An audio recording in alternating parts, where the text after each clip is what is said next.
Good evening, council, staff, and those of you that have joined with us in attendance this evening. Special welcome to all those that are joining us virtually as well. For those of you in attendance, I would ask that you ensure that your communication devices are either shut off or put on vibrate, please. It's Wednesday, July the 31st, 2024. Historically on this day, Christopher Columbus discovered Trinidad. For those of you that are keeping track, this is National Raspberry Cake Day. Something to take home to the family. There you go. This meeting will be streamed live and recorded for public viewing on the town's YouTube page. We acknowledge that this land on which we are gathered today is part of the ancestral land of the Chippewa, the Ottawa, and Potawatomi peoples, referred to collectively as the Anishinaabe. With the spirit of the land, the water, and the air, that we recognize their unique cultures, traditions, and values. Together, as treaty people, we have a shared responsibility to act with respect for the environment that sustains all life, protecting the future for those generations to come. Council, I'd ask you at the proper moment, if you have a pecuniary interest, to please declare it at the appropriate time. Clerk, we have one delegation this evening. Correct. Yeah, Mr. Larry Curry tonight. Okay. Well, Mr. Curry, welcome. Glad to have you with us this evening. You have the floor for 10 minutes, so please take the lectern and here you go. I'm just kidding. I'll be quick. How this all started was there was a lot of neighbors that were complaining about the lighting at the end of Fleming. Ella's been nice enough to make a few copies of the petition that we got. The whole idea was the intersection of Lakeshore and Fleming. It is imperative that immediate action be taken. I didn't like that word, but for the visibility and safety in the area, we hereby petition to the council do the following measures: install of street lights or adequate lighting at the intersection, provision for a crosswalk indicator, or installation of traffic lights. I'm smart enough to know that some of those can't be met, and but I did go out and I petitioned a few people. Within about 3 or 4 hours, I had over 70 signatures. You'll notice them all there, so they were all serious. What really bothered me though was this has been brought up before, and there was one lady that said she had emailed a couple times and someone had checked it in. And I swear I will never turn anybody in, and I don't even know if the person was here. I just didn't pay attention. And the idea was the 2 emails, somebody came out and looked and said it wasn't warranted and didn't think it was feasible to do the job at the time. So then I talked to a council member and they said that they thought it was on the agenda, but I'll check it out. And 2 days later, I got an email saying that no, it wasn't on the agenda. So then that's when I went into action.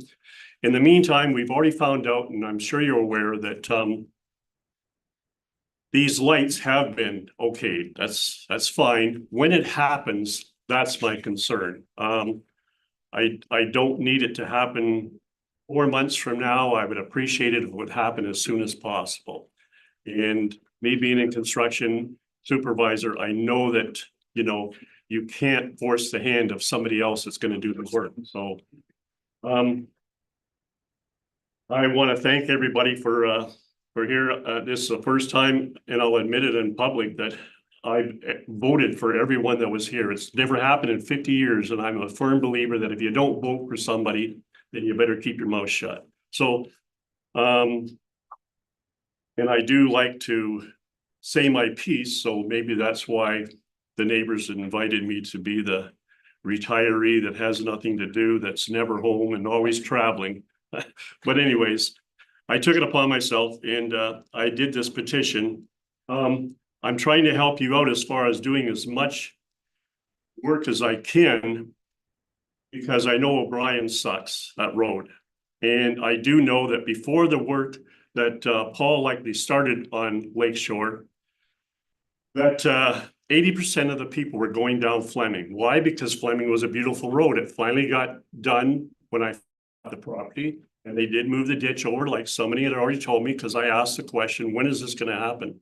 All these trucks are moving in there and they're making a mess, and so it did happen. The road got done. There was a beautiful bike lane put on that road. It goes all the way from Ream, across Egremont, right to Lake Shore. But then where does it go?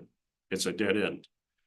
I think that's why the people are concerned that we have one of the biggest bike lanes, trails in the county. Why are we not using it?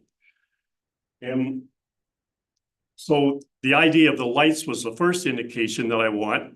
Apparently that's been ratified.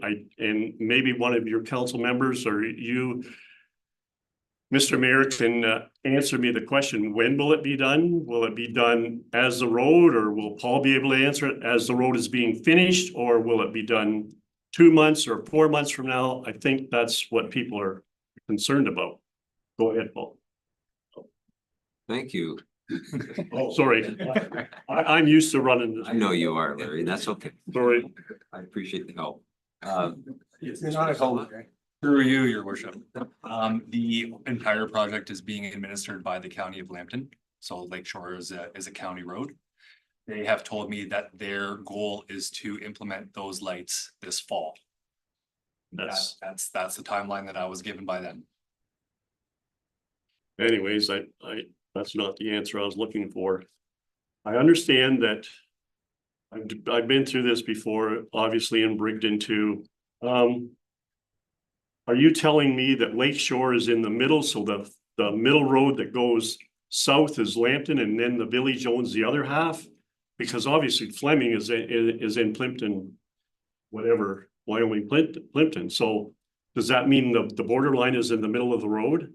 I'm assuming that, or is the whole road Lambton, or where are the lights going to be? Yes, through you, your worship again. The lights will be on the Lakeshore Road allowance, and the county, being the upper tier road authority, are responsible for putting in those particular set of lights. They've done a warrant analysis on them and determined that they are warranted.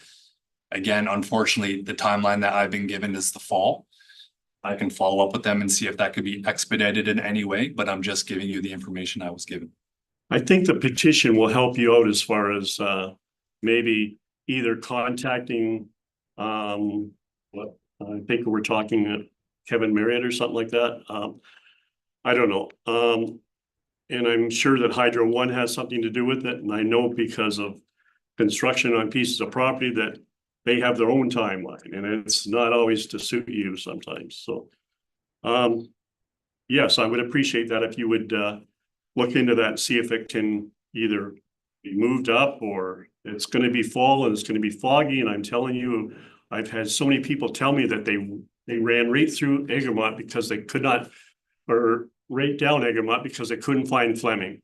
I guess and they ended up going around the corner to Egremont, coming back in the back way if you're in the subdivision. So I don't know what else I can say. That this all started about 3 months ago, until I started getting some answers, and hopefully the petition will help you to get better answers. You did a great job on Fleming in moving the ditch to 30 feet. But now my question is, we're not using the actual trail. So when kids want to go on the lane, which they do it every day, that road gets used so much. Like I said, I did a little survey and found out that O'Brien gets used 20% of the time. Fleming is getting used 80% of the time. And it's going to get worse, because what is there now? What did I count? Just on one street alone, there's 4 more subdivisions. Doug Bain has one, and I know that I talked to Rob Longo, and he's got one over there too. So the traffic is going to get worse. There's going to be more people. So I want council to look into possibly, I guess you're going to have to go back to Kevin again, and if you got to work with Lambton County, somebody's got to step up to the plate and say, hey, these people actually want to be able to send their kids out on that bike trail, on that, and walk their dogs, and people going on right. They do it every day. I watch them go by my house.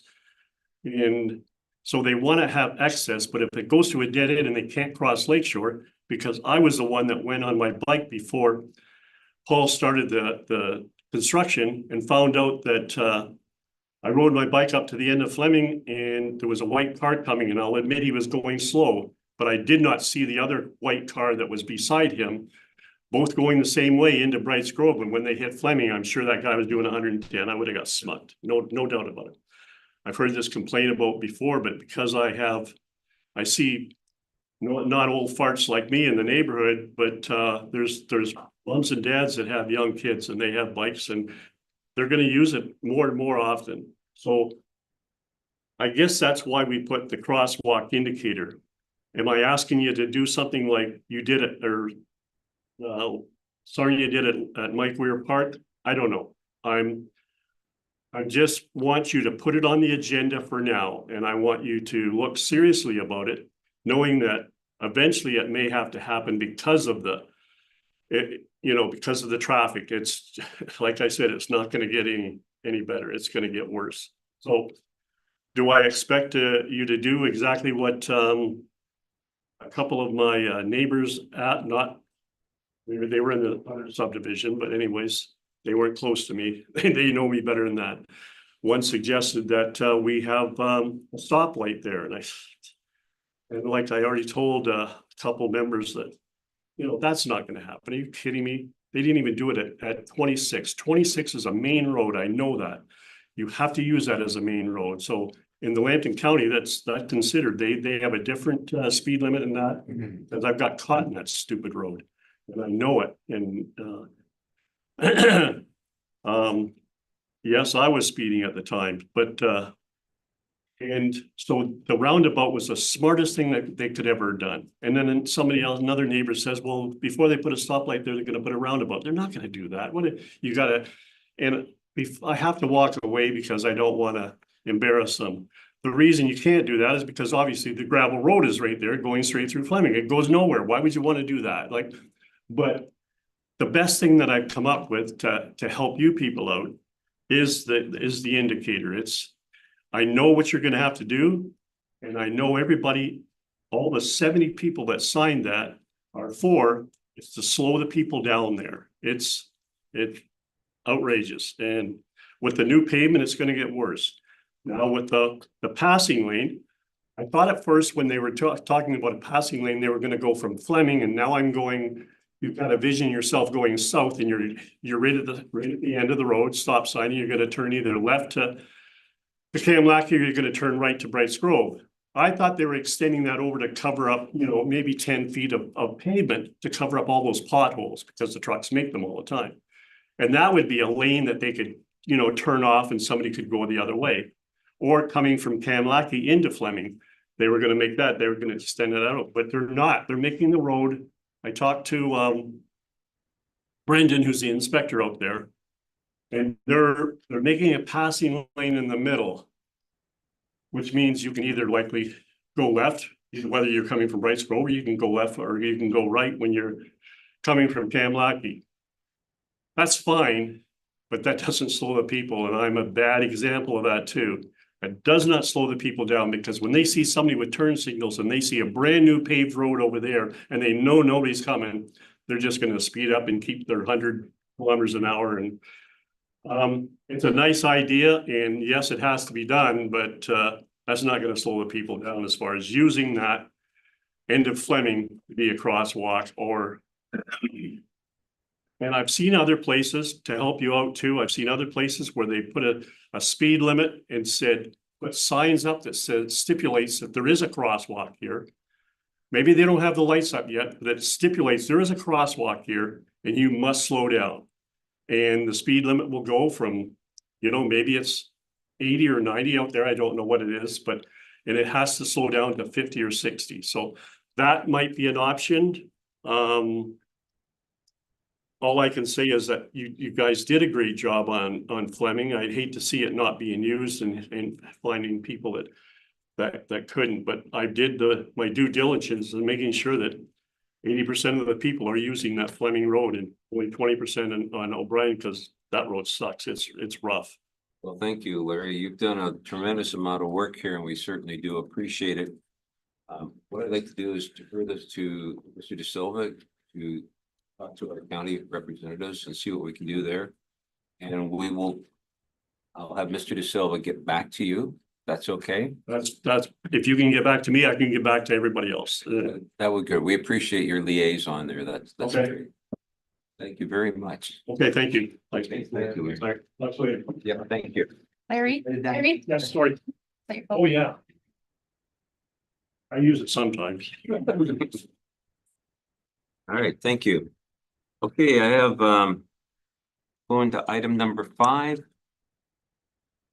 I have a motion by Councillor Vaizey, seconded by Councillor Wolvette, that the report by Adam Sabansky, Chief Administrative Officer, dated July 19th, 2024, regarding the Town of Plympton-Wyoming annual grants, the Town of Petrolia and the municipality of Lambton Shores be received. So, That's here as well. So, your worship, we've separated the staff report into 3 separate motions. Okay. First motion on the table is to receive the report as a whole. I believe the second motion is in regards to the grant provided to Petrolia. And then the third motion is in regards to the grant provided to Lambton Shores. Okay. So general discussion can occur as part of the discussion of the staff report. And then at the end, you'll be looking to pass specific motions for each specific grant. All right, thank you, Mr. Sabansky. Councillor Bolton? Sorry, just to clarify, is there a way that we can separate the discussion entirely? Because if we're discussing both of them at the same time, I'll have to step. Yes, we could just accept the motion, accept the report, carry it. And then we can move on to the first motion, which is Petrolia. And then you can carry out discussion specifically in regards to Petrolia's grant. And then during the Lambton Shores motion, discussions regarding Lambton Shores can be carried out as well. Thank you. Okay, I'll hold that, Councillor. You're okay with that? Okay, so we have this report on the table. Call for any discussion before I call for the vote on this part, before we go into in-depth. Is this just accepting? This is just accepting the report. Thank you. Yeah. All those in favor? Carried. Okay, we're gonna go to 5.1B. Motion by Councillor Wolvette, seconded by Councillor Van Claveren, that council continues with the existing grant to the Town of Petrolia and direct staff to work with the Town of Petrolia to formalize the grant through an agreement. Okay, I'll open the floor for discussion on this one, beginning on my left. Deputy, anything from you? Oh, I thought you're starting way down there, Well, but I'm that's fine. mixing it up a bit tonight. Just to confuse me, right? I think we should just keep on giving this grant to the Town of Petrolia. It saves money for our residents who have their kids use that facility. Just stop doing it now. It leaves a bad taste in my mouth anyway. Go ahead. Councillor Van Claveren? Sure, thank you, Mr. Mayor. Just so I'm clear, if we cease to provide this grant, then our residents are penalized? Am I understanding that? Is it Mr. Sabansky? right? The Through word the chair, if I may. So Petrolia's grant goes directly towards the revenue, which helps offset the operating costs at the arena. So in discussions with their management team, if the grants from ourselves and other adjacent municipalities were to cease, they would have to increase total user fees for all users, including Town of Plympton-Wyoming and other residents, to offset those lost revenues. The joint letter and the report did note that there's other existing relationships between Plympton-Wyoming and Petrolia, such as Wyoming Minor Ball. So it did note that Petrolia does provide discounted rental rates to Wyoming Minor Ball for their fields. So that was noted in the report. I think when we discussed this the first time, we talked about that if one reason to discontinue this grant is to streamline and make it less complicated. So I mean, we have certain features in our municipality that we certainly wouldn't charge anyone extra from outside of the community use. We would charge the going rate. Seems very clear. And then while they're here, we would want them to patronize our community, which would be the same, I'm assuming, for Petrolia. I know there's lots of Wyoming residents that are patronizing their services, facilities, eating in the restaurants, filling up with fuel, so on and so forth. It just gets complicated and and after all these years and boy, it'd be nice to just kind of be thanked for what we did provide. And we can encourage those from out of our municipality to continue to use our services, many free, all the beaches and so on. And they can do the same. And if they do feel they need to raise rates, then it's up to our residents to determine if they still want to pay those going rates that are charged to everyone. So I think it's more than fair and respectful to step away from that grant after all these years of contributing. And I think I can leave it right there. Thank you. Yeah. Councilor Wolbett? Yeah, I've been certainly thinking about this a lot since the first time we discussed it.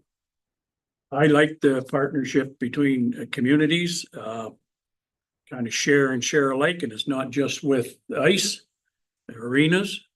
It's with fire departments, it's with the ballparks, it's with many other things.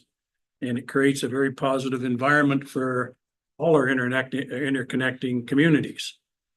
In my opinion, this is not a lot of money. And I do, reading these two different grants, one to Plympton Shores or Petrolia, I see them as almost completely different in the reasons for wanting us to continue. I am in support of continuing it. I don't think it's something we should just cut off. I think there's a discussion needs to be had between our council and certainly with this discussion, the Petrolia Council. And you know, we don't have an arena. And I do recognize the independence of each municipality, and actually we're getting to be more independent all the time with our own projects going, and everybody knows some of the projects that we're looking at. That's why some of this stuff is being discussed. It's money that we would like to spend in our own municipality on our own projects. I get that. But I think that to just take this away right now, I just think that's a little much. I think there should be a better plan put into place. How long we would continue it, get an agreement between the municipalities, but in the meantime, I would support carrying on with this grant until that's been determined. Thank you, Councilor. To my right, Councilor Rodriguez. Thank you. Oh, yes, after reading reports and speaking with many in the community, I view it as we don't have an arena or a community center of this type. It's been a long-standing fundamental part of any community, and the fact that it was decided to be amalgamated into these two jurisdictions as central focal points to have them, I think it's important to keep it in place. Councilor Basie? Yes, thank you. Just clear up one statement from Councillor Claveren. We do charge a small fee for the pool users. Out of town, it's like $10 or something. It's the only one we do. I see this as just an antiquated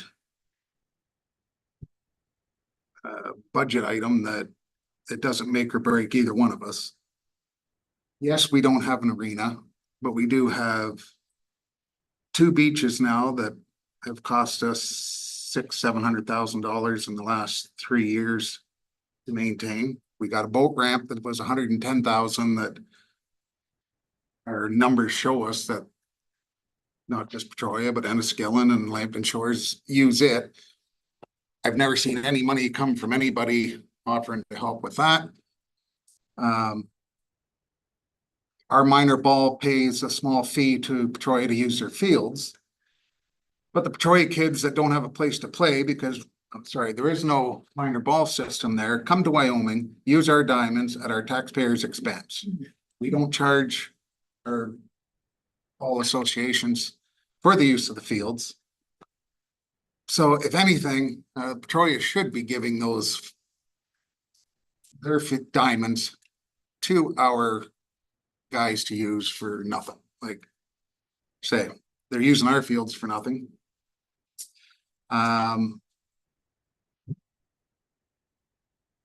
Forest levy, I have to leave that one. I don't like the mention of the fire departments into this report at all. I think it distorts it and comes across a little bit threatening that if we don't do this, we're not going to do this. The fire departments are covered under mutual aid agreements that are beneficial to both of us. Everybody in Plympton County belongs to it for the same reason, which is it saves everybody money by sharing resources. And that could be said the same for our roads department, right? When they all went out to Elvingston and helped them, like that's what neighbors do. Like I say, the 10,000 is not going to make or break anything. Petrolia Arena has non-billables of $8,500 that they do not collect.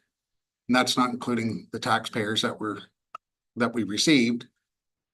So why is that not being billed? But yet you want us to pay 10,000.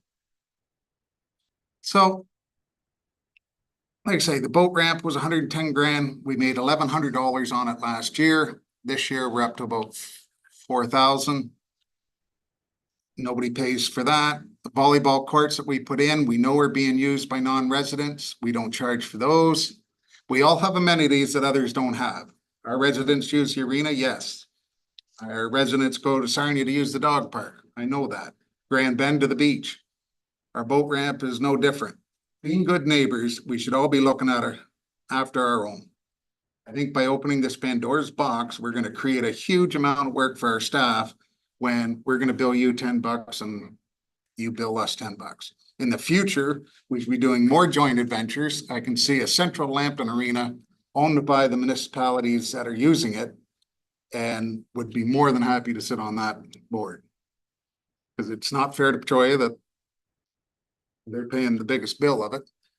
And Enniskillen, Wyoming, Oil Springs, all that should be in on those discussions. That's all I have to say about that. Thank you, Councillor. Councillor Bojan? Thank you. I think my biggest perspective on this is I know there was a few options there laid out, one of which being establishing a new arrangement. I think this whole process is a perfect reason for why we need a new formal process, regardless of which direction we go. None of this information was presented to us for the last two budgets. So we can't rely on agreements from the 40s and 50s and handshakes. We need something formal moving forward, I think. I have no problem with continuing the neighborly response and partnership, but I think there might be a more creative way to do it. For example, if you boil this down, for our sake, we want to make sure that we are contributing for our residents that are using a facility. So I do find it a little hairy and a little strange to just give our tax dollars to an operating budget. I think that structure is a bit strange. Whereas I think there might be an opportunity here. So if we're talking about hockey, for example, and there's a hockey user group that rents ice for the purpose of a hockey league, and we have Plympton-Wyoming residents in that hockey league, then every year at budget, they can come to us, just like we get grant requests from everybody else, to say there's 26 players from Plympton-Wyoming playing in the Petrolia Hockey League. And then we can contribute to help offset those user fees because we do have kids playing in those arenas. I just think there's probably a creative way to keep this going without it being arguably maybe just an outdated process. Things have changed. I mean, if someone came to me right now and said, you give $10,000 to Petrolia, where does it go? And I don't have an answer. And now I do, but my answer is still kind of vague because it just goes into operating budget for another town. So I think I want to continue it because our kids are benefiting from it because we don't offer that. But I think there is an opportunity here to be a little more specific and creative on how we do this funding. And if that's to support the user groups to cover their facility fee rental fees that go to Petrolia, then maybe we should look at that. And that's where I'm sitting right now. Thank you. Thank you. Anything further? Councilor Rodriguez? Just to play off of what Councilor Bojan has stated. I mean, you could even expand that because, user fees, rental fees. I mean, all those things go into operating costs. That's what the money is collected for at the end of the day. So it would be nice to know what that looks like for these host communities. You know, what do they have in reserves? What do they need? What's the lifespan? You know, and what justifies those, because ultimately, whether it's offsetting, how much it costs for these kids to play, all that money is going into as well, those buildings. That do have lifespans, do have maintenance, so. I think an agreement would hopefully outline that. And I think that's what Mr. Sabansky has put in to formalize the grant through an agreement. Any further discussion on it? Deputy? Could we have a recorded vote on this, please? Can you clarify what the motion is? Yeah, I can reread that if you like, Counselor. Moved by Counselor Wolvat, seconded by Counselor Van Claveren, that the town continues with the existing grant, the town of Petrolia, and directs staff to work with the town of Petrolia to formalize the grant through an agreement. Everybody clear on that? Counselor? So that agreement would then come back to council. Correct. Agreements have to be authorized by bylaw, therefore they have to be authorized by council. So we would get the details then and be able to. Counselor Bojan? And I know staff time is limited, but are we anticipating this to be well in advance of our next budget discussions? I would suggest it would have to be. Thank you. For both municipalities. Counselor Van Claveren? Thank you, Mr. Mayor. I do love creative thinking, but I just feel it automatically adds to the complications of this whole dynamic. I don't necessarily think it's required. You know, can we? All our folks are going to either one of these communities. We're talking about Petrolia right now, and they're really plugging into that community and leaving a lot of dollars there. And that in turn spins over into their arena. It's hard to measure. I can appreciate that. But it's a lot less complicated than what I'm hearing here. So there. Thank you for sharing that. Thank you. Counselor Bojan? Sorry, one more for clarification too. This motion that's on the table, as it reads, is the existing funding arrangement. So is that an expectation that we're gonna get just a formal arrangement that it's $10,000 going to the operating budget, or is there still going to be, is it a mix of that plus a new funding arrangement? I would suggest if council wants to look at options to modernize the funding arrangement, and that the motion can be amended to state and to look at alternative formal funding arrangements. I would personally like to add that on. But I'm just one person. Council, what's your thoughts? Add that, or you want to leave the motion as it is and let our CAOs between the two municipalities come back with a proposal for us? I would rather that happen. Yes. Because regardless. Oh, sorry. Discuss it at the time that the Right. agreement comes. The core of the agreement is obvious, but we will also look at other options. And if there's options that work better for both municipalities, staff will review those options, note them in the formal agreement. So both councils can have an opportunity to comment on what option they maybe prefer. Thank you. Councilor Vacy? By voting for this motion, we're agreeing to $10,000. And you guys are gonna put something formal together. Justified.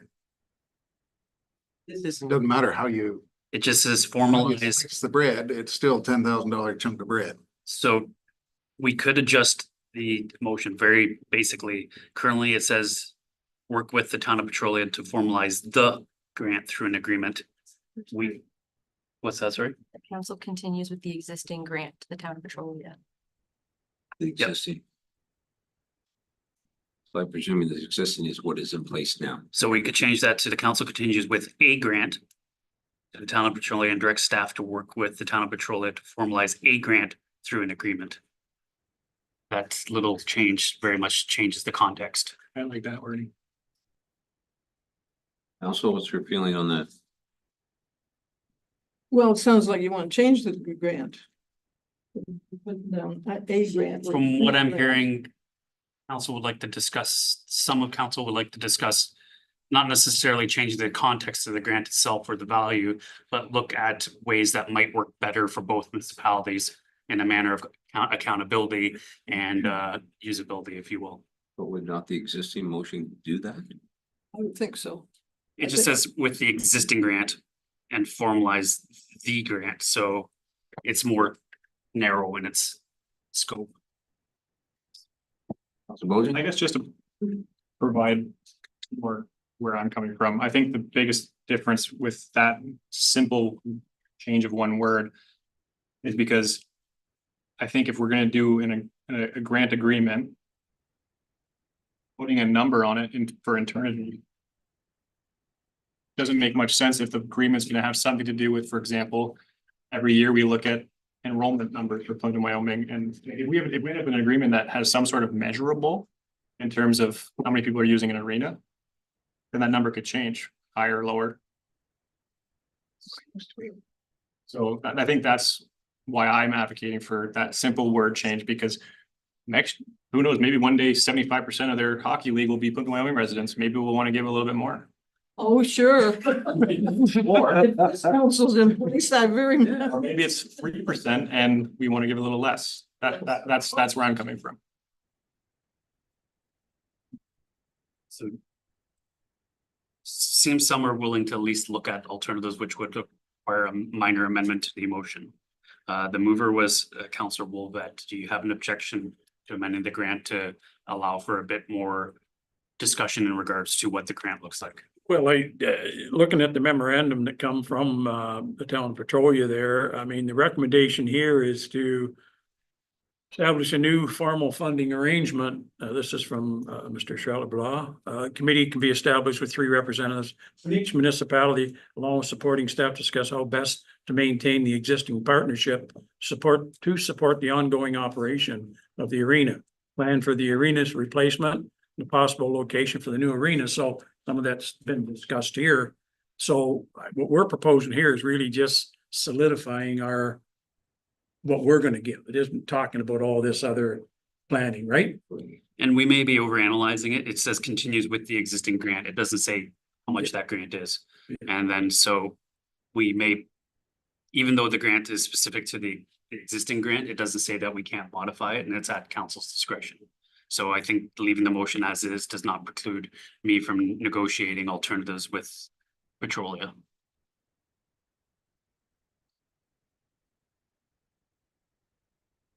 So Councilor Willett, you made that motion, Councilor Van Claveren, you second. Yes, I don't see any harm with putting the word a instead of existing. I really don't. And it makes it more clear that you do have that flexibility, in my opinion. And that's up to Councillor Wolvet. He's okay. That's fine. You're willing to do that amendment, Council Wolbert? Yep, for sure. Mr. Van Claveren, are you willing to? Going to get negotiated and brought back to the council anyways. Exactly.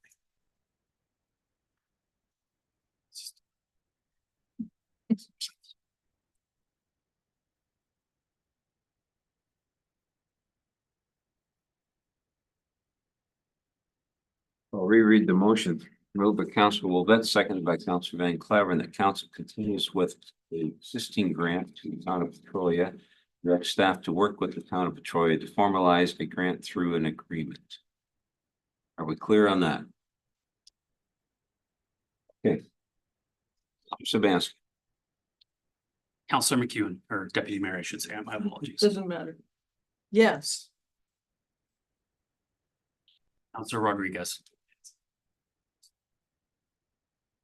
Councillor Wolvet. Yes. Counselor Bojan, Yes. Counselor Van Claveren, A very respectful no. Counselor Vasey, Yes. Motion passes.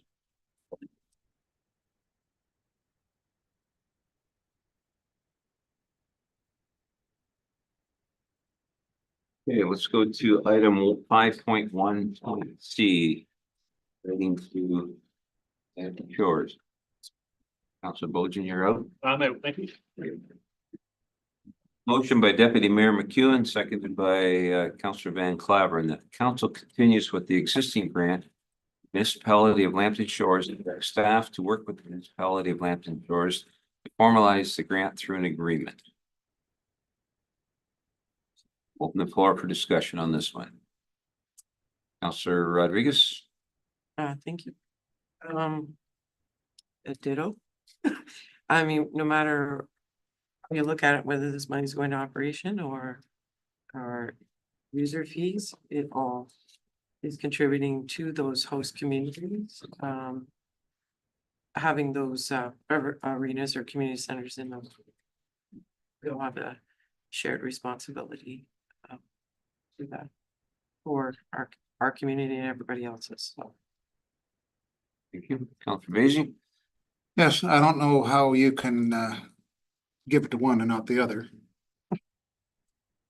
The arguments are the same, but I know we don't send money to Sarnia for the kids that play in the junior things, Watford to the girls' league out there, something Lightning, Lambton Lightning. It just doesn't make any sense to me. Yes, Councilor. If I just may say, maybe the consideration there is that it's population. They have a much larger population and surrounding community to contribute to that. We need a bigger group to contribute to these ones. I don't know. That's just a thought. Councilor Lovett. I kind of agree with Mr. Vasey. We give it to the one, we need to give it to the other, although in that conversation with Lambton Shores, they make the statement that it has zero effect on the town whatsoever. So it's more for those who are enrolled. So to me, it is a different conversation. Since the town themselves made that statement that has no effect on the town. Petrolia didn't say it didn't have any effect on their town. In fact, the opposite. But I can agree that if we're going to give the funding to one, that we maintain the grant to both, because we got hockey, people playing hockey in both arenas. Go back and look at the history of Forest. We've been contributing there, and for years when the new arena went up, we all contributed, I believe, with $25 a year on our property taxes. And then this was just a continuation to support them after that. So I'll be supporting to continue that also at this time. Thank you. Councilor Van Claveren. Thank you, Mr. Mayor. I think I'm thinking along the same line as our previous discussion. I saw how complicated just figuring out the wording for the motion. And that's not even coming to terms with creating some agreement to subsidize our neighboring great communities.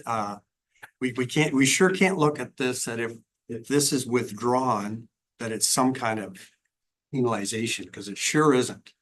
Rather, there's much to be thankful for the many years that we did. And again, our people are going there, they're patronizing them, and it's good, it's healthy, it's less complicated.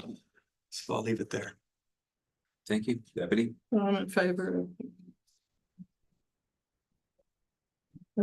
We agreed to it a long time ago, and our kids do use it. Mine don't, but there's lots of residential residences around here that their kids do use it.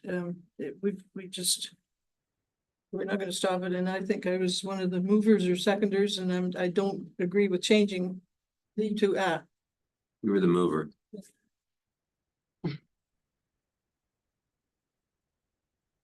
Okay, so the motion that we have on the floor says that the council will continue with the existing grant municipality of the Shores and directs Lambton Shores and direct staff to work with the municipality of Lambton Shores to formalize the grant through an agreement. The mover does not want to change it. Seconder is Councillor Van Claveren.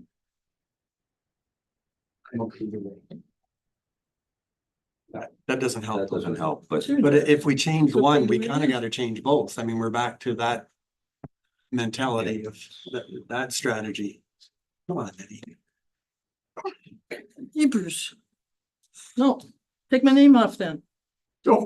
Madam Clerk, if the deputy mayor requests her name to be removed as the mover, can we replace that name? So, Madam Deputy Mayor, are you asking for your name to be removed from the? Well, if you're gonna change word in that motion, yes, take my name off. okay, so the general feeling that we changed the motion.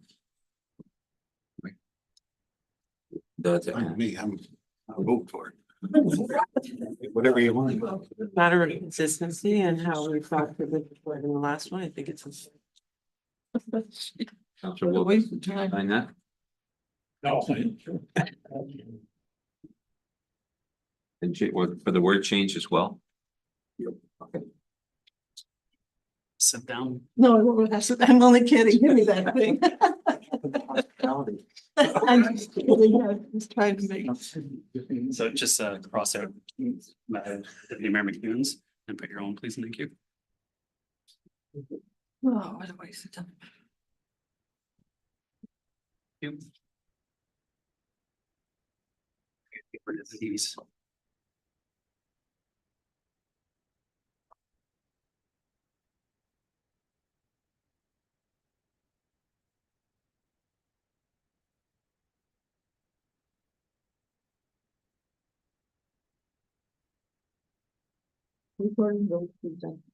I'll reread it. Moved by Councillor Volbett, seconded by Councillor Van Claveren, that council continues with with a grant to the municipality of Lambton Shores and direct staff to work with the municipality of Lambton Shores to formalize a grant through an agreement. Now, a recorded vote has been called for. Mr. CAO. Councillor Vacy. Nay. Deputy Mayor McEwen, Yes, Councillor Wolvett, Yes. Councillor Van Claveren, No, thank you. Councillor Rodriguez, Yes. your worship. Yes. That motion passes.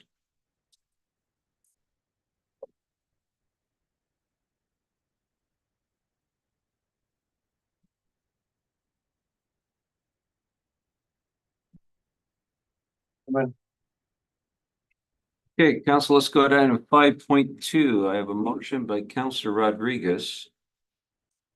Seconded by Councillor Vacy. Whereas the government of Canada and the town of Plympton-Wyoming has approved 2 new cell tower installations, yet no installations have occurred.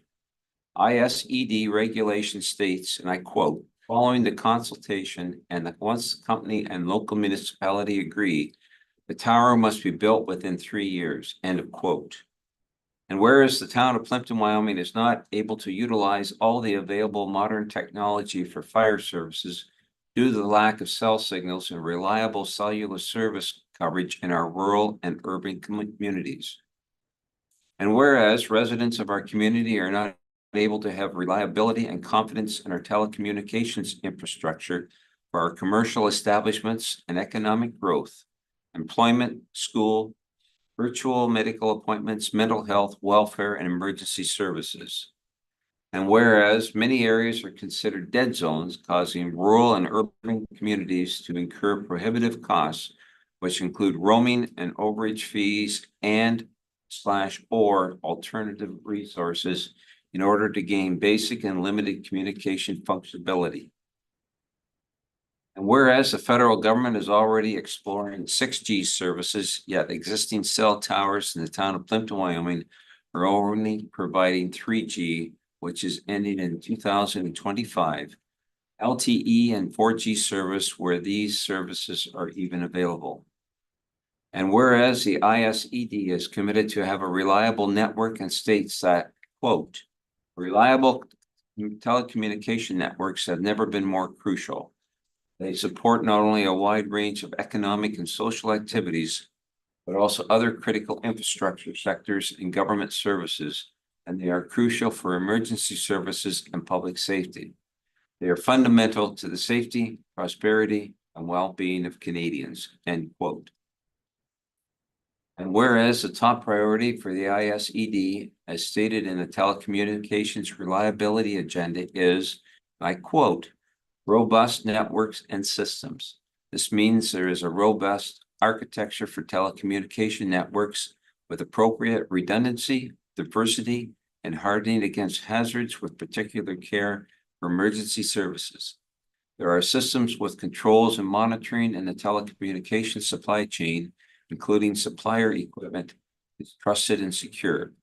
Investments are made to support these activities, including in rural and remote areas or to address coverage gaps, end quote.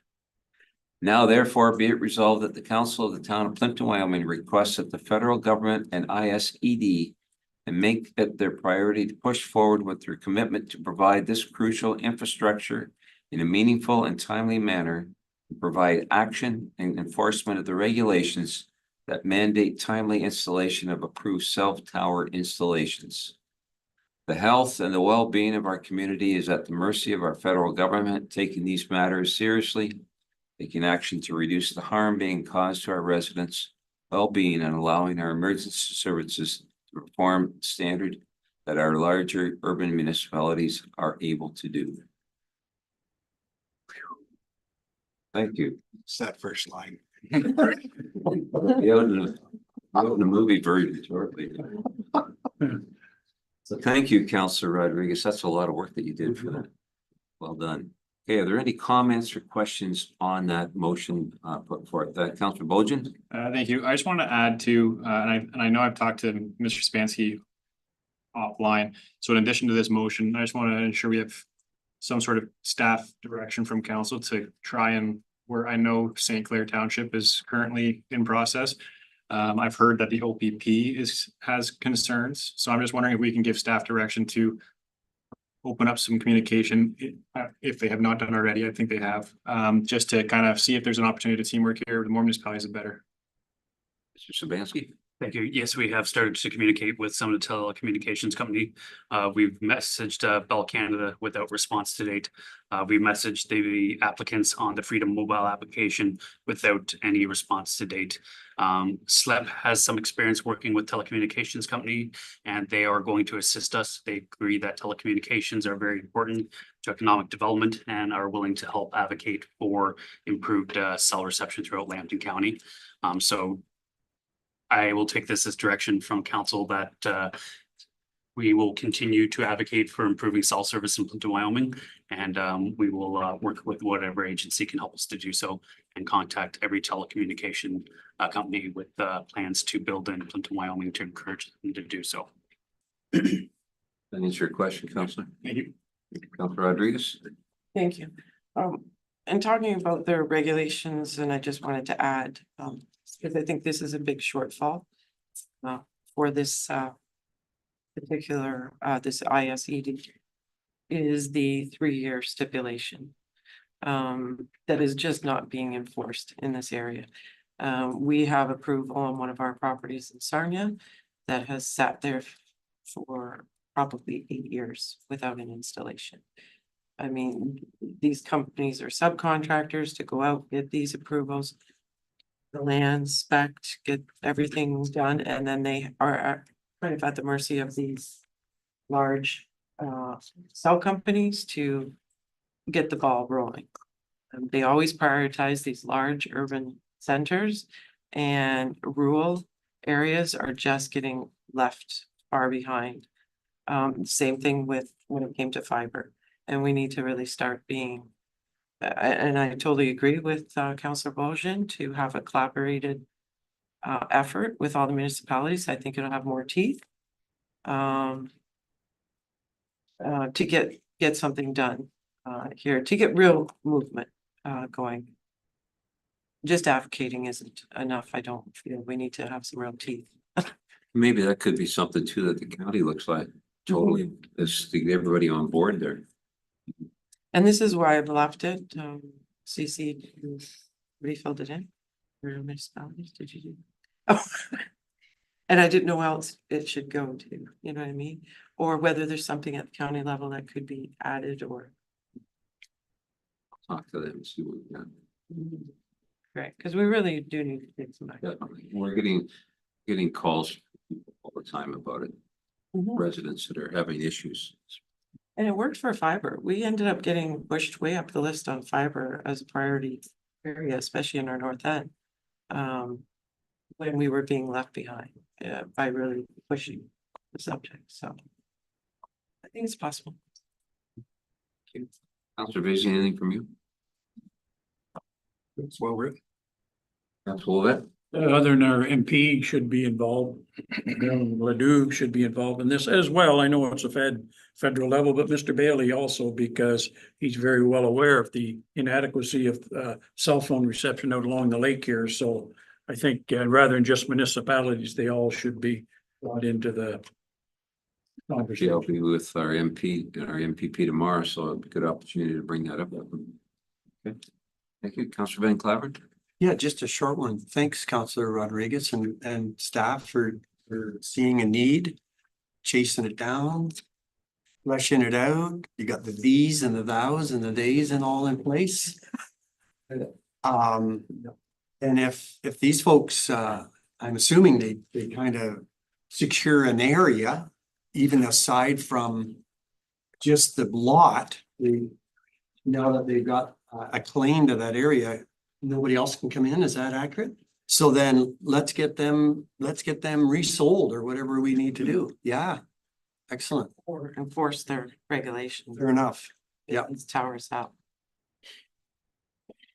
So I guess the only clarification we need is who, do you want the CC to? I had originally left that blank. I know you've put in the Ontario municipality. I believe Mr. Wolbert, Councilor Wolbert suggested Bob Bailey. I don't know. Is that something you can just do?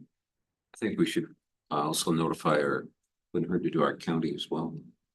That'd be under all municipalities. Yeah, all municipalities in the county, MP, sure. To the list.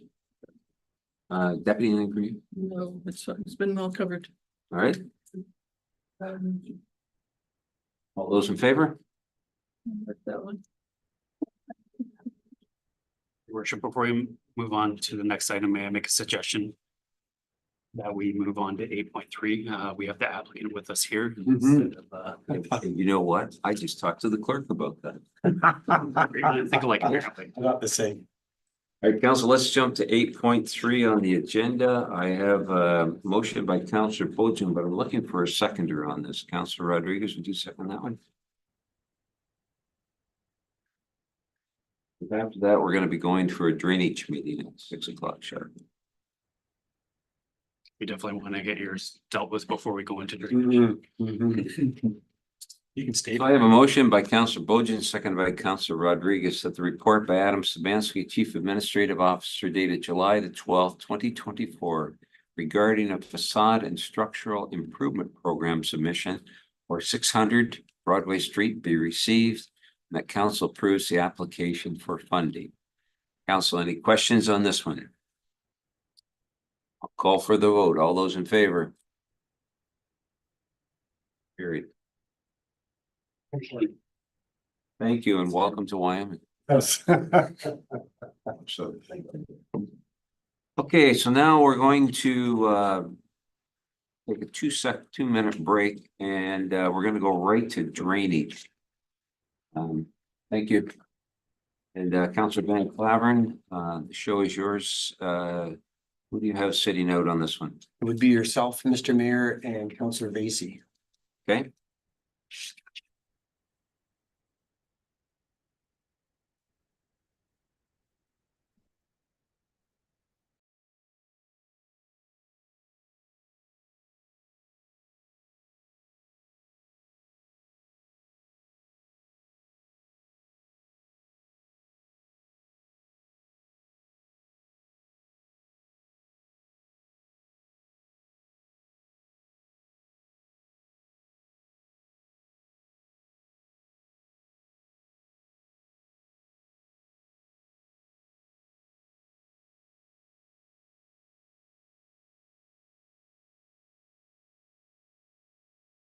Everybody here we need, it's great. Okay, let's call this meeting to order. Get organized here. This is a quarter revision meeting for the Broxma Drain Extension Branch number 4. Are there any declaration of pecuniary interest or conflict of interest at this time? Or as we proceed, if you feel there is, if you would please acknowledge that and we can deal with it at that point. The purpose of the quarter revision is to hear appeals from landowners regarding the schedule of assessment only, set out in the engineer's report dated June 10th, 2024, the Broxma Drain Extension, branch number 4. The quarter revision has no authority to change the engineer's report in any way.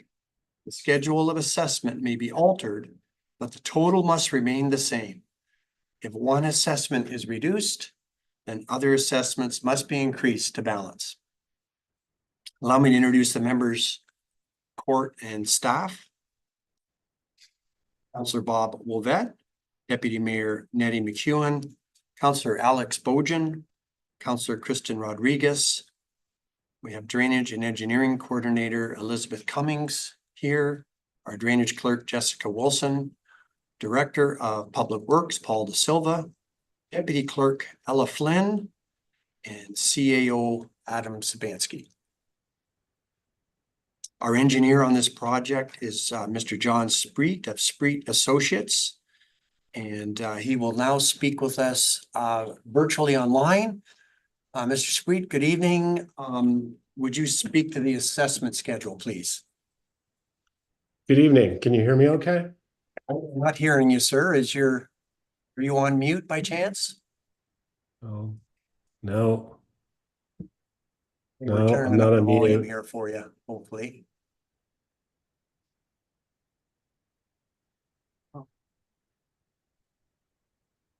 Try that again. Still not hearing you, John? Huh. You know, to adjust your set, just hang tight for a minute. See if we can't. That's because this box is yellow. Reset the mic. I think it's on our end. Is it on our end? Okay. That's the one.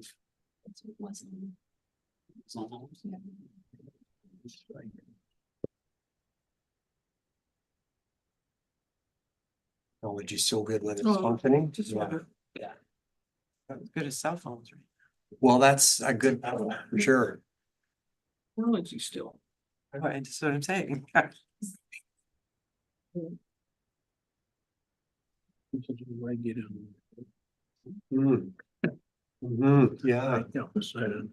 Won't come up any different. That don't matter. Could he call in briefly? I can, yeah. You can call in. Pull up his phone. We don't have phone in here, do we? Yeah, no, if he was. I think he's saying call me. Well, if he is, my phone's in. Oh, My phone's okay. I can go get it. what, my phone? Don, can you try talking again, please, and thank you? Mr. Spreet, are you available to speak? Can you hear me? Yeah, no. See your lips moving. We're gonna go get a phone Lips and are you're gonna moving, call but- him, Elizabeth? Yeah, we're gonna give you a call, John. Okay. Oh, hang up, Elizabeth. You just had to leave. Oh, it worked? Yeah. The wrong system. All You right. are live there. Oh, gee. Oh. It's fine for now. Okay. Okay. Put a man in them. So Hey, Mr. Spreet, if you don't mind, you're welcome. You got the floor. Sure. Thank you, Mr. Chairperson. Tonight's meeting is the quarter revision for the Broxma Drain Extension in branch number 4. So we're here to talk about assessments just briefly. The assessments are done all in accordance with the Drainage Act. People are assessed benefit and outlet. Benefit is if you have the land drain on your property or if you have the direct ability to connect to the drain. Outlet is the amount of water that you contribute to the drain. It's sort of the watershed area for each of your properties. And the roads are also assessed for the special assessments for the road crossings. Are there any questions?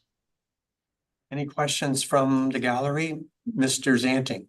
I've asked, my name's Brad Zanting, President 3771 Queen Street, 1950745 Ontario Limited, 3719 Queen Street, Inc. And my personal residence. I've asked several times and not had clarity on the buy-in into the Braxma drain on the significant expense that my lands have had and those assessments. And I have yet to be able to get that clarity. And I'm not sure when or how to get that clarity. So I wanted to ensure I could speak tonight when I seen this on the agenda so we could figure out next steps. So through you, Mr. Chairperson, I did send an email to Elizabeth this afternoon outlining how the buy-in costs were calculated. They're done under section 65 of the Drainage Act. In a nutshell, it's the outlet that the landowners are assessed for. They're not assessed benefit, because benefit, there's no drain on the original report that was constructed on their property. So it's simply the outlet rate. So we used a rate of $1,500 per hectare for the buy-in, which is the same rate that the lands adjacent to this extension paid, which would be the well, it's all now the south side lands. It was a former I don't know the name of it, but that's what we did. That clarify, Mr. Zanting? I'm not, and again, first I heard about trying to get my head around. Yeah, I'm not sure it's enough information at this moment. I don't know. Any other questions? I think I might. Sure. Okay, well, I'll just, Elizabeth, do you have anything to add to that? I just state that this is the quarter revision for that extension, so any questions like that really should be dealt with through staff or at the council level anyways. Right.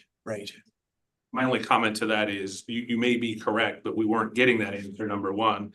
And from an appeal perspective, I believe I need to speak at these meetings. So I'm not clear, but the other meeting, it's not that I have an issue. I want to be clear on the original meeting or whatever the meeting to consider. It's not that I have an issue that the water is going in there. I just haven't understood how the value is created going into the million point two drain going down the Queen Street. That's the part I wasn't understanding. And I believe the buy-in is only $4,250. It's very immaterial relative to the size of the cost of the drain originally a couple years ago. That's where I was going with it. Yes, Elizabeth. Understood, Brad. However, Brad does not have any appeal rights with this quarter revision, was my point. Right. Yes. Where would I appeal that then? You're just magic and you can do whatever you want through the process and hook into the drain? I'm not trying to be difficult. I'm just blown away that to suggest I don't have appeal rights. There isn't, I do not believe there is an appeal right for buy-ins, but we can get into that later. It's definitely not at this court.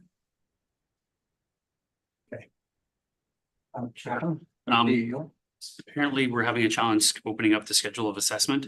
So Either. Maybe defer. Maybe you should have a defer. So if council, I've emailed it to council, the councilors present in the court to see if they wish. But it appears that it's not opening online unless you've logged into the system. Okay, Yeah, mine- maybe consideration to defer. No. That's not an option. I would not recommend deferring. Gotcha. Well, at this point, maybe I'll open it up to council if anybody has any questions or thoughts. Councilor Rodriguez? I mean, I'm sorry, I completely missed what this gentleman had to say because I was trying to get this thing Right. open. So if we're not deferring, I'd kind of like to have him kind of repeat what he stated and what your question was. And this is a new thing for me where you've stated that you don't have a right of appeal at a later date, is what you're speaking. You don't have a right of appeal at a later date. I understand it's not, this is court revision. But at a later date, because I know some drains, they move, people can appeal somewhere else. Sure. That's if they've already sent in an appeal. Then they can appeal to the tribunal, if they appeal to the court of revision. So John, would you mind briefly explaining The your buy, initial the buy, yeah, presentation? sure, sorry, And through the then chair. appeal rights. Buy-in is the buy-in is a separate process. It's under section 65 of the Drainage Act. And that dictates that people can be added to a watershed of a drain, you know, if there's capacity, and, you know, it states that the rate of buy-in, you know, should be in accordance with the old report. So that's simply what we did here. We took the amount that the adjacent landowner, which is lands now owned by Southside, they were assessed about $1,500 per acre, I believe. And we took that number, or per hectare, and we took that number and multiplied by the new numbers that we had for the landowners. You know, Mr. Saul Farms is bringing in 1.2 hectares. And Mr. Griner's bringing in 0.8. Now, Saul Farms, their lands go to the north. They're half their surface water drains to the north, so it's only their tile water that comes in. The Griner property all comes towards the drain. So we really have two separate processes. The reason why we said that there's a buy-in is because these people are connected to the drain. We had no idea that they were connected to the drain. So they need to be aware that they have to pay to connect to the Broxma drain because everybody else paid to connect to the Broxma drain. But their land areas are relatively small, so I can only assess them the outlet, and I use the closest outlet rate, which is, you know, the property right across the road from them for that, because that's the fairest number to assess them. That makes sense. Elizabeth, I know you wanted to comment. If council would like, I'm wondering if we can pull up the schedule of assessment off of the server report. So that you can see it. And just to confirm that this is the quarter revision for appeals to the Braxma drain extension. So that's what the purpose of the court is. And Jessica, And to clarify, I did not receive any written appeals. right. And yeah, typically for any kind of appeals, a written request is asked for at some point, eh? So, And that, Mr. Spreet, did just explain what the buy-in was, and I believe that is the information that Mr. Santing was looking for. Did that answer your question, sir? I think so. My preference would be to properly understand or review or have it in front of me instead of just verbally and trust it's right, but. At the end of the day, you say I don't have an appeal process, so guess we don't. I just very confused. Mr. Zanting is part of the downstream drain that was constructed a number of years ago, where this new drain that goes into that drain only incorporates those two property owners, and those two property owners, along with the road authority IC, are the ones who are paying into this drain today. Basically, the number that they're assessed is what they would have paid had they been part of the original drain. And I guess where I'm just confused when I look at it, my understanding is what I wrote down is 1.2 and 0.8 hectares is what's being added into the Raxma drain is what I think I heard. Seems like a lot of work and a big report for 2 hectares. So that's where I guess I'm just a little confused. This report, this current report, well, that's because they don't actually, because right now, where the drain ended, they have a private tile that runs further up along the edge of the road. So that private tile from where the Braxma drain ended, in the report that was built 3 years ago now, it ended at a certain point, and these landowners who are on the other side of the road, they're connected through that drain, but they do not have a legal outlet to that drain. That's a private tile that crosses under the road, and that tile had failed. That tile had become plugged, and it affected the people. I think it was somewhere under Bonnie Doon Road, and it affected the landowners on that side of the road, and hence why, and it also affected the roadway, and hence why they signed for an extension. So most of the costs deal with the fact that we're constructing a further drain, but the buy-in costs are to bring their water into the original drain.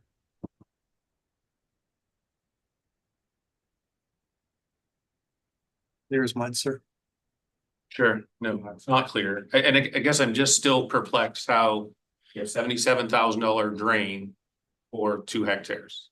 I'm just confused. That's where I guess, and only 4,250 of it's going to the original Braxton drain. So I don't. Well, we certainly want to make sure you're fully understanding. So I'm sure we can make some time available later to do that. But for now, is there any other questions on the council? Alex, Dr. Bojan? Nothing in terms of the assessment that's in front of us. I don't have any questions. Dr. Rodriguez, did you have greater understanding there? Yeah, Somewhat? somewhat. I'm not even seeing, Mr. Zanting's assessment on. Not on that model, not part of this quarter revision. Talking about the other. This water is going into the drain that was installed 3 years ago down Queen Street, of which I had $350,000 of assessment plus or minus. So this is at the end of that. And this drain somewhere, I don't know where that is on this page or on the other page. They need to pay for their water to go down the original drain. But I don't get why it's only $4,250 when the drain was 1.2 or $1.3 million. That's where I'm just. And I believe our drainage engineer has explained that. What I would suggest then that Mr. Spreet contact Mr. Zanting to go through how he came up with the calculations so that there's a higher level of comfort. But because Mr. Zanting is outside of the report itself, that we carry on with the report. And I will ensure that through Elizabeth that Mr. Spreet gets in contact with Mr. Zanting to review the assessments to show how those assessments were calculated. Yes, thank you. Great. Sure. Yes, I Councilor mean, Rodriguez. say now I totally understand that these two were missed in the original drainage work done 3 years ago. They were unknown at the time, then they were found to be using it, so now they've been assessed. It's kind of a straight math calculation as to how I read it. Councilor Rodriguez. No, I have no question. No, Well, that, I can't even get into it, so. Where did the buy-in money go? The buy-in money goes, sorry, through you, Mr. Chair, the buy-in money goes onto the drain account for future maintenance of the drain. yes. Okay, allow me to read the motion here. That was moved by Bob Ovet, seconded by Mayor McEwen, that the court confirms the report dated June 10th, 2024 for the Braxton Drain Extension and Branch Number 4 as submitted by the engineer. All in favor?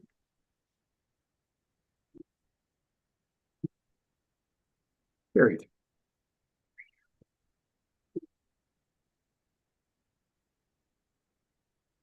The next motion is moved by Councillor Bob Ovet, seconded by Deputy Mayor McEwen, that the quarter revision meeting for the Braxton Drain Extension and Branch Number 4 be adjourned. All in favor? And that's carried. As the present chair, I think we can take a short personal break. Why don't we reconvene promptly at 6:30? So.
Okay, welcome back, everyone, to our regular council meeting. Council, I'm going to take you to item 6.1 on the agenda. A motion by Councillor Van Claveren, seconded by Councillor Wolbett. The minutes be adopted by council and those confidential minutes of the closed sessions of council remain confidential, restricted from public disclosure in accordance with the exemptions provided in the Municipal Freedom of Information and Protection of Privacy Act. Be our regular council meeting minutes of July the 10th, 2024. Are there any questions on that? Everybody's had an opportunity to review them. The vote, all those in favor? Carried.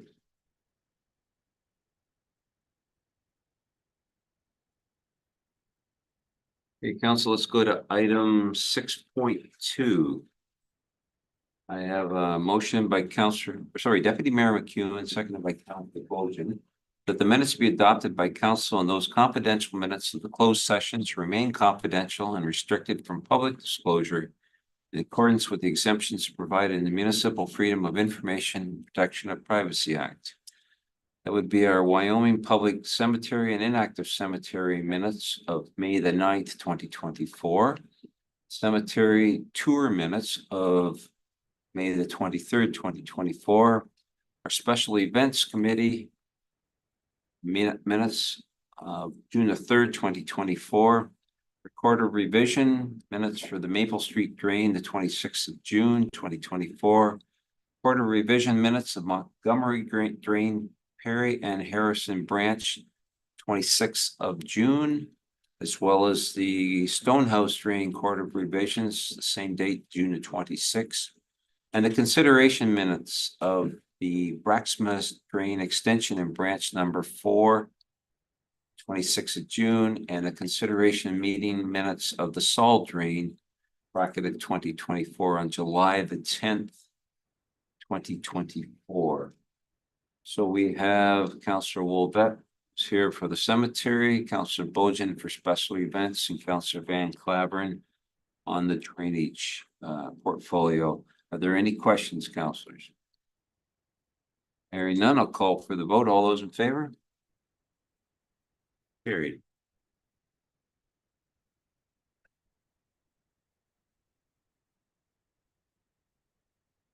Okay, councillors' reports. Councillor Rodriguez.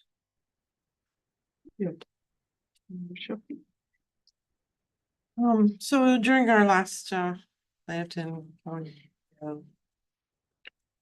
meeting, we had a presentation by a lovely lady by the name of Kendall Ross, who is one of the spearheads for the Blue Water International Grand Fondo that is happening this weekend on August 4th.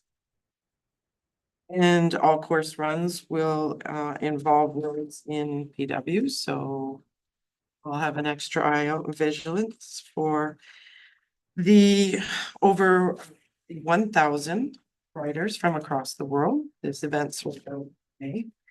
We have, this is the largest event in Ontario, the second largest in Canada, and the 10th largest in North America.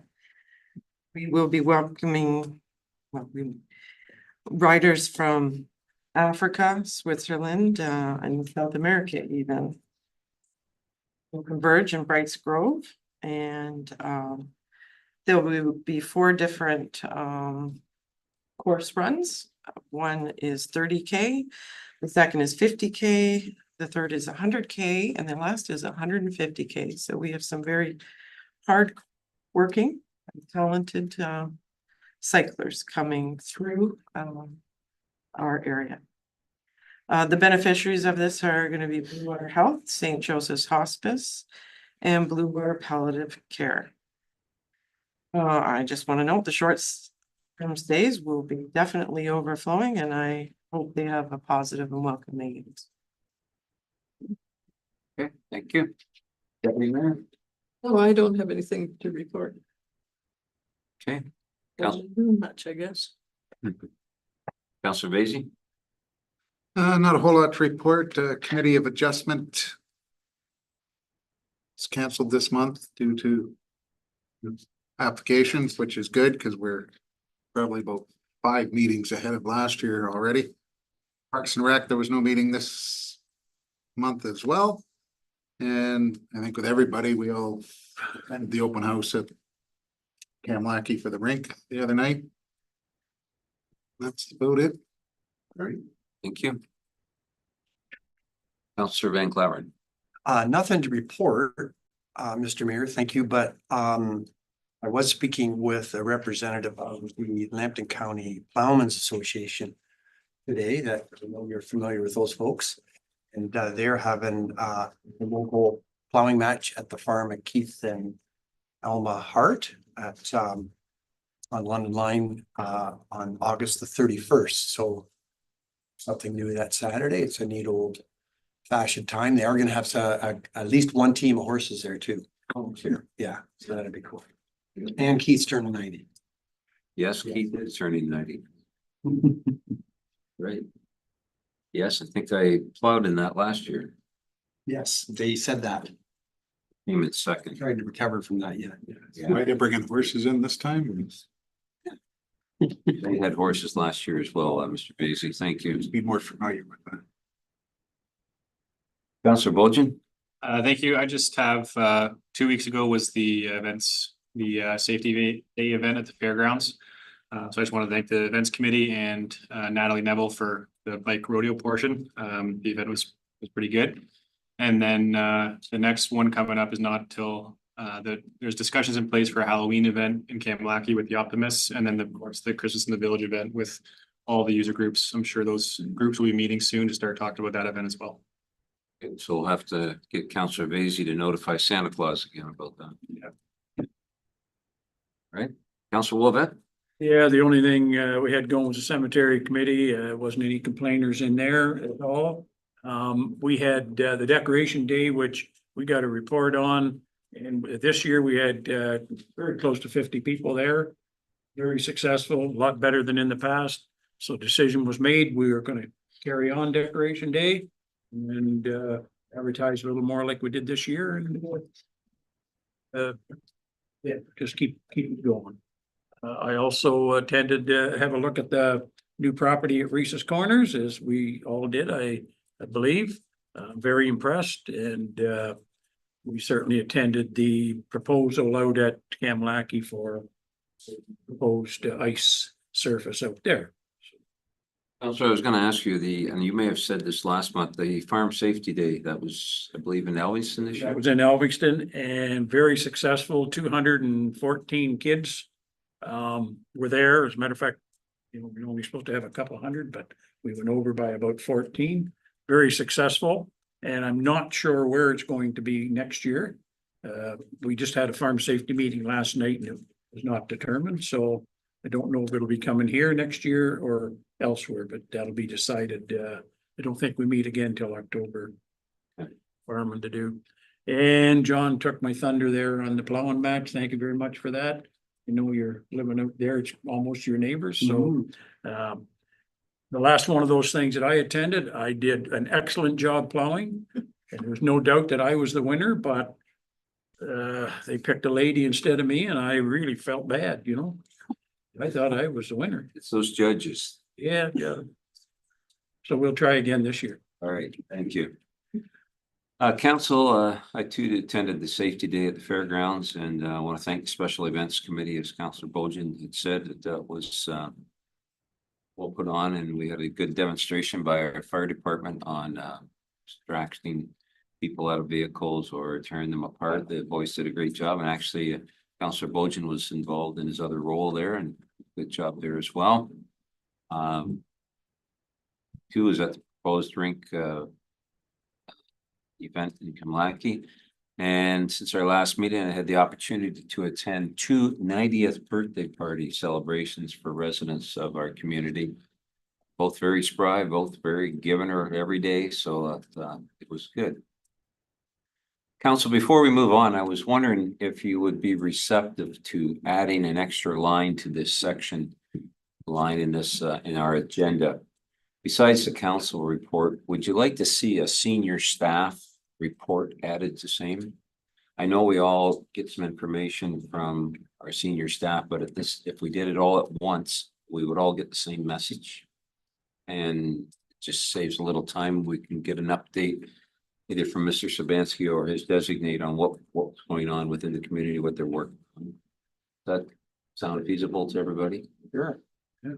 All right, so Mr. Sabansky will link the change on that item to council. Mayor, Yes. before I was demoted, once in a while I would ask senior staff, anything to report?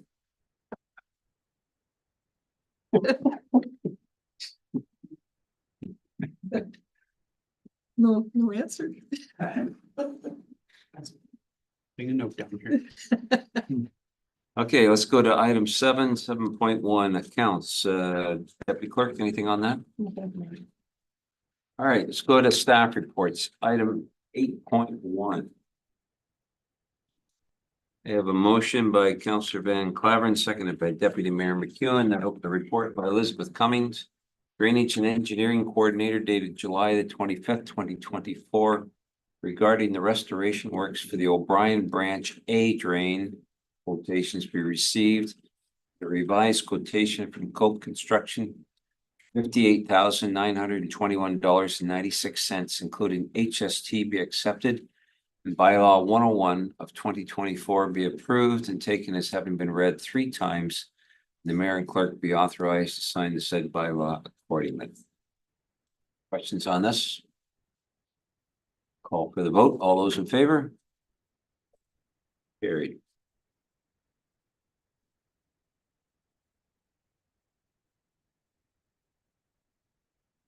Okay, item 8.2. Motion by Deputy Mayor McEwen, seconded by Councillor Bojan, that the report by Ella Flynn, Executive Assistant Deputy Clerk, dated July 15th, 2024, regarding the 2024 cemetery price list comparison be received for information. Questions on this? Councillor Lovett? Yeah, can I just make some comments on it, if you don't mind? Yes, go ahead. First of all, I'd like to thank Ella for all the hard work she done for putting this together. It's very detailed, extremely accurate, and I'm going to say a wake-up call. I don't know how much everybody's taken a look at this report, but if you have it open on your screen and you take a look down the right side of those lists, you'll find out that we are undercharging by extreme amount, at least 25 to 35% in most cases. An example of that, like for instance, an adult grave, $1,312. The average, we charge $816. The average in the county, $1,312. That's a difference of $500. And if you look down that right side in grave openings, cremations, niches, it's all the same. We subsidize our public graveyard by about I think it's $11,000 or $12,000 a year of taxpayers' money.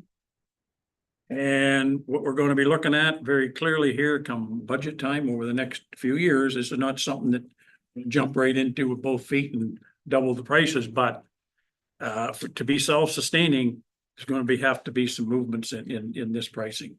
And it's very clear here, and speak for herself, but she did this survey. She was in contact with all these other municipalities. And so these won't be big price jumps, you're talking, sometimes as low as $30 or $40, but it's going to have to be done. So expect to see, come budget time, expect to see this committee proposing some kind of an increase and probably looking at it over the next 5 years. I'm going to say 5. The committee will be reviewing this and bringing forth your recommendation. Absolutely. Right. But it's something for you to take note of. So it's, we're way below average. All right. Thank you, Ms. Flynn. Okay, any other questions, comments? Call for the vote. All those in favor? Carried. Okay, we've done 8.3. We're going to go to 8.4.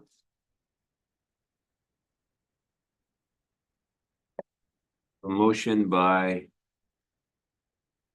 Sorry, Councillor Wilbet, seconded by Councillor Van Claveren, that the report by Paul De Silva, Director of Public Works, dated July 24th, 2024, regarding Second and Jane Street asphalt resurfacing be received. Quote submitted by Sebcon Paving in the amount of $123,180 plus HST be approved by council as an extension of an existing contract. Mr. De Silva is here. If there are any questions?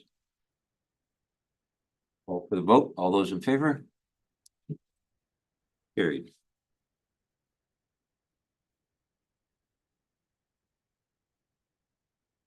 Okay, let's go to item 9.1. Moved by Councillor Van Claveren. Seconded by Councillor Basie, that bylaw 56 of 2024 for the Montgomery Drain, Perry and Harrison branch drains being a bylaw to provide drainage works in the town of Plympton-Wyoming, the county of Lambton be taken as having been read a third and finally passed on this 31st day of July 2024, and the mayor and the clerk be authorized to sign the said bylaw accordingly. Any questions? All those in favor? Carried.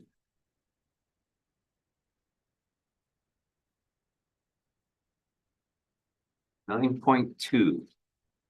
Motion by Councillor Basie, seconded by Councillor Bojan, that bylaw 67 of 2024 for the Maple Street drain being a bylaw to provide for drainage works in the town of Plympton, Wyoming, county of Lambton be taken as having been read a third and finally passed on this 31st day of July 2024, and the mayor and the clerk be authorized to sign the said bylaw accordingly.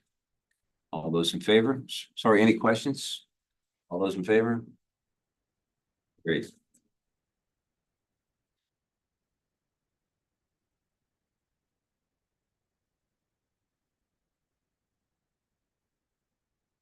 Okay, 9.3.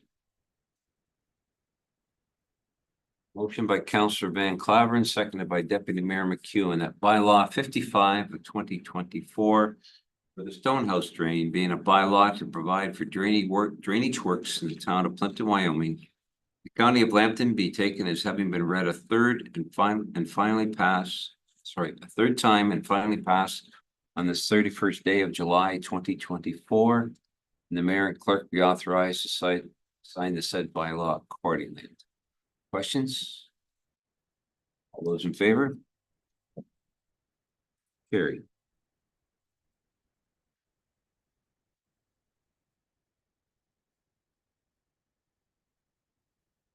Okay, let's go to 9.4.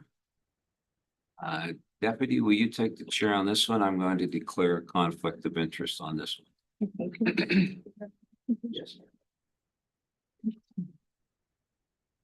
Moved by Mr. Wilbet, seconded by Mr. Van Claveren. Collection bylaw 96 of 2024 for the Bonnie Doon Creek drain be approved, taken as read 3 times, and that the mayor and clerk be authorized to sign the said bylaw accordingly, and that a pro-rata levy be imposed on the ratepayers according to the attached schedule, which will be collected in the manner outlined within the bylaw. Are there any questions on this? All in favor? Carried. Break that new desk. I know. Deputy. Okay, let's go to 9.5. I have a motion by Deputy Mayor McEwen, seconded by Councillor Basie, that collection bylaw 97 of 2024 for the Fippen drain, Plympton Street East Branch drain be approved, taken as read 3 times, and the mayor and clerk be authorized to sign the said bylaw accordingly, and that a pro rata levy be imposed on the ratepayers according to the attached schedule, which will be collected in the manner outlined within the bylaw. Questions on that one? All those in favor? Carried.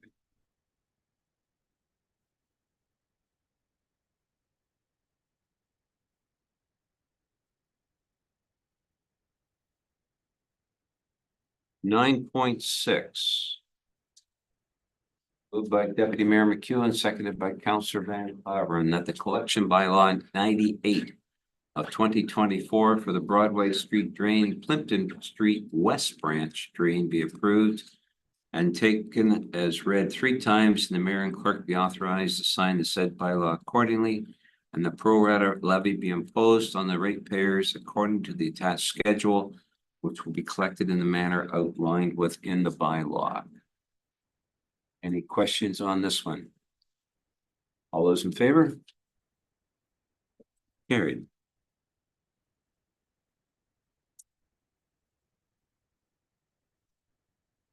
Nine point seven.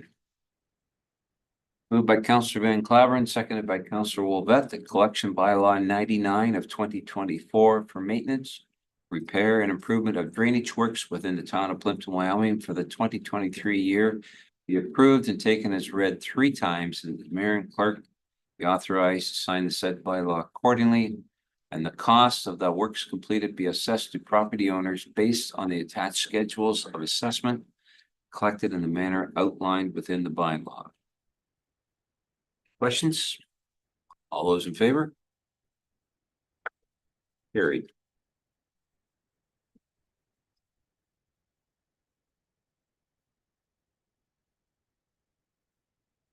Okay, let's go to item 10.1. I will declare a conflict of interest on this one, so I would ask the deputy to take the chair on this. Okay, moved by Mr. Bougen and seconded by Mr. Vacy. The correspondence suggests the following motion: that the correspondence submitted by the Plympton-Wyoming Agricultural Society be received, and that the annual fall fair occurring September 13th to the 15th, 2024, be declared as a municipally significant event in accordance with the regulation for a special occasion permit by the Alcohol and Gaming Commission of Ontario. Any questions on this one? Everyone? Carried.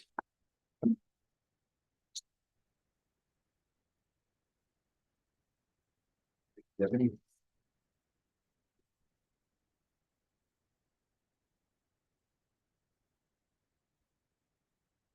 Okay, let's go to item number 11, correspondence. A motion by Councillor Van Claveren, Councillor Bougen, seconded by Councillor Van Claveren. That correspondence items A to G relating to the recommended reading, the routine approval, and information items to be noted as received by the Plympton-Wyoming Council and filed accordingly. That's items A to G.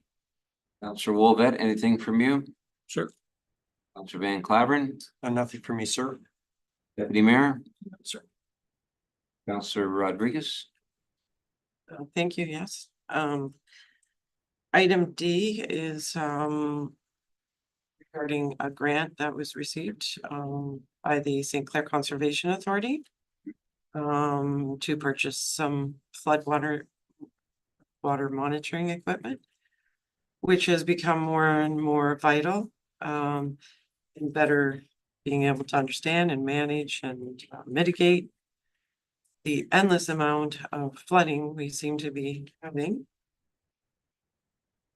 impacting our communities greatly. In there, it states that they'll be reaching out to all the municipalities for locations. So I don't know where you were thinking for those places, and I don't know if they're limited to just bridges. I wasn't really. They talked a lot about installing them on bridges, and they have no impact on bridges. But I mean, we have a lot of areas that are impacted, whether it's a low-lying road or things like that. So we currently have 0 flood monitoring measures in our jurisdiction. The very little that the Conservation Authority has in place are mostly located south, closer to the McHugh Dam area. So that tells you how far behind the 8 ball, and we need to catch up in our world of tsunami season every other week. Councillor, question, how many of them are they getting? 10. 10 of them? And are they looking for ideas from each municipality where they would like them? Yes. Suggestions from them? Where you would like to see them. they're going to be reaching out to those. I don't know if they already have. But they're looking, you know, there's only 10 to work with, and I bet everybody wants one, so. So they'll be permanently installed. They won't be something you move around. They No. will be in place. Correct, and they're very self-sufficient, low maintenance, more modern technology. I was able to look at the technology of some of these, a couple of those devices when I was on the tour and at the McHugh Dam. They very much took, very similar to alarm technology because they were able to take, contact switches, a control board and put in a wireless or a solar panel, little backup battery and a GSM communicator, one little footprint. To create these self-sufficient devices and get more accurate technology and gather a lot more data.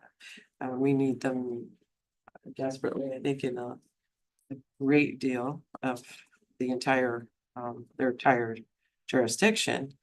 It could have helped better understand and mitigate what happened with the 402, not once, but twice in within 11-month period.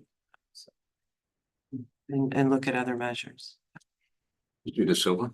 Through your worship, after reading this correspondence, my plan was to reach out to Mr. Sankar and suggest or brainstorm some strategically appropriate areas where these could be installed. So that's on my list of things to do. Yeah, that's great. Yeah, because I'd really like to see it improve to help better mitigate. I would like to give a big, not a big, I would like to give acknowledgement to Mr. Damon. I've learned so much about the history of Kamlaki within these last few correspondences we received. So I've learned a great deal. So thank you for that. Thank you. Councilor Basie. Yes, G, which is the town of Bradford, to extend long service medals to regular police officers, not OPP, and to paramedics. Currently, firemen have a 20 and a 25-year service medal. It's province, once federal or something like that we get. And they want to extend it off to paramedics and it's non-OPP police officers, so I think it's it should be. Would you like that pulled out? Yes, and send a letter of support, Councilor? Please. Okay. Anything else from you, Councilor Basie? No, it was the only one I saw. Thank you. Great. Councilor Bojan, just go slow because our clerk is creating the other paperwork. Nothing further from me. Thank you. Oh, great, thank you. Councilor Rodriguez, did you want yours pulled out or just to be recognized for Mr. De Silva to follow up with? Yeah, it's just to be recognized so everybody's aware and then hopefully some action will follow. Positive.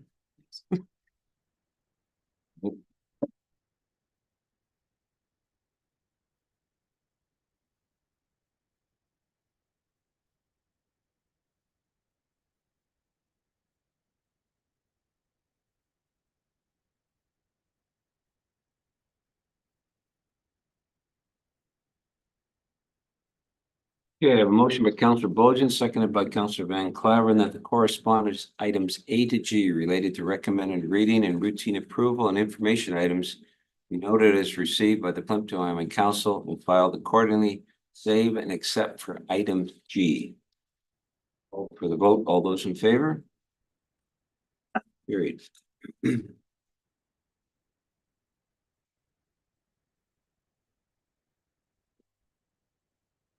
Councilor Basie, will you'll make this motion? Yes, please. Okay, so I have a seconder for it. Bojan, Councilor Bojan.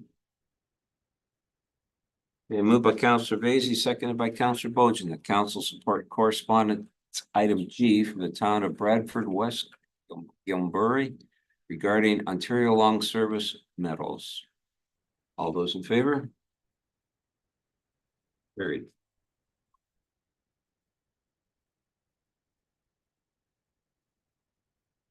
Okay, new business, council. Counselor Wolvat. I do not have anything tonight, sir. Okay, Counselor Van Claveren. Thank you, but no. Deputy Mayor. No, sir. Mr. Rodriguez. Yes, thank you. In the, talking about, intersections and lighting and things like that, I circle back to, Douglas and Oil Heritage Road. It's completely black winding road, and I do not understand how it's getting missed in the, big scheme of things for better safety in that area. I was driving through Perth County. Sorry, my computer's gonna die. I was driving through Perth County, weeks ago. I have no idea where I was. I was following. Won't comment on new directional issues. No.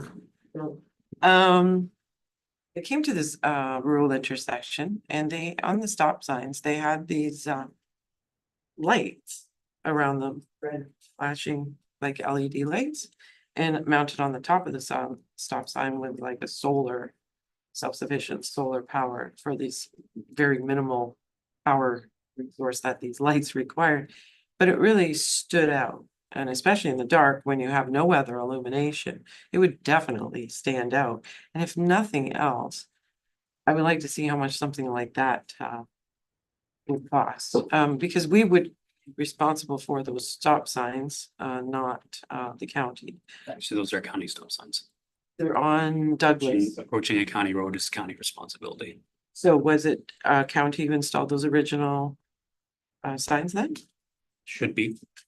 Okay, well, I'd still like to see it. I'm not something we can afford to do. So did you want to speak to the recognition of those types of lighting in the TAC manuals and any other information you have? I have some background information too from some other studies as well.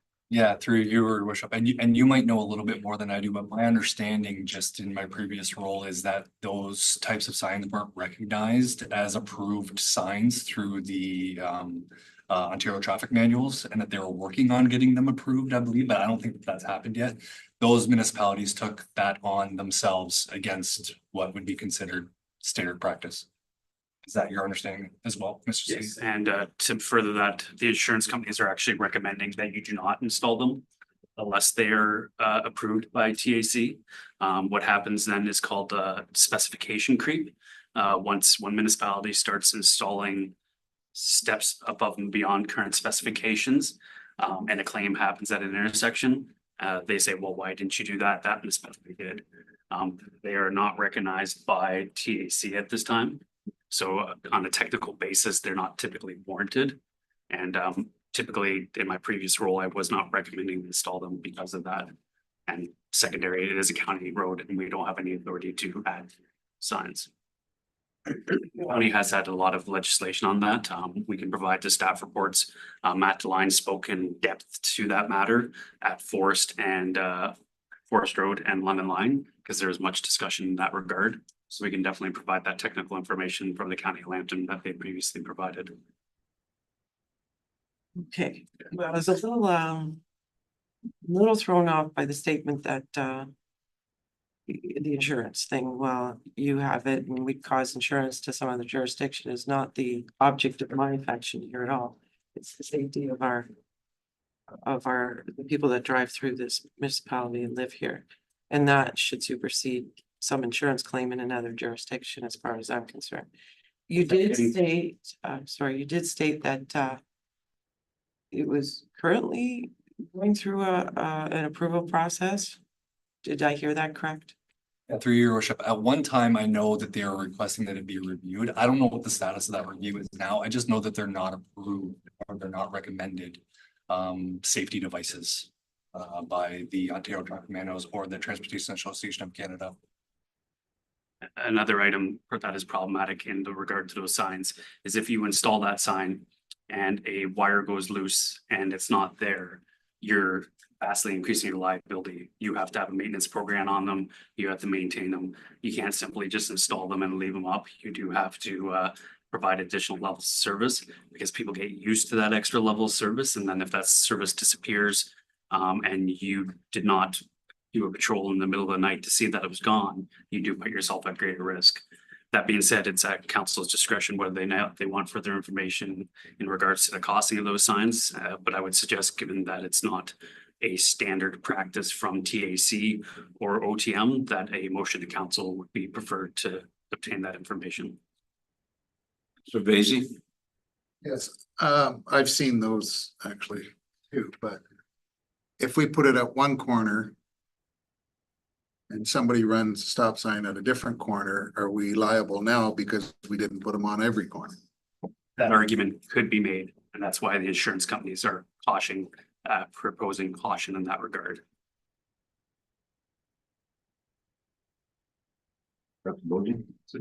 Just out of curiosity, so does that mean the county would approve the one on Mandamin Road? Any stop sign approaching a county road, it is county controlled. They got a flashing red light on Mandamin. They did, yes. So someone paid for that Or one of the because accidents. they had, well, on the strips. Didn't like them. do we want to have staff take a look further and bring back some information on that?